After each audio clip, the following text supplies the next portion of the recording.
నా ఆరాధ్య నటుడు. ఆయన్ని చూసి కోటా శ్రీనివాసరావు గారి నీడంత కలిగినంత నటుండైతే చాలని కలలు కన్నవాడిని. ఆయన నా మీద ఎంతో ప్రభావం చూపించాడండి.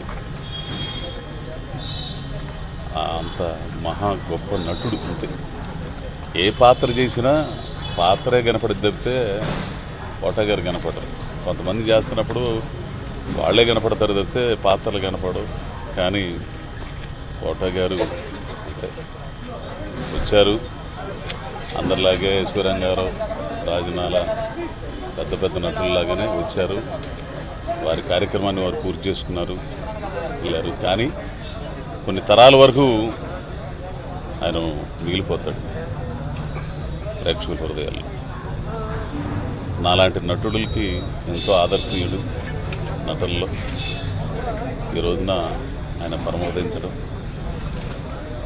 బాధాకరమైనా కానీ భౌతికంగా ఎవరైనా సరే దూరం అయిపోవాలా, మన మనసుల్లో మాత్రం చిరస్థాయిగా ఉంటాడు.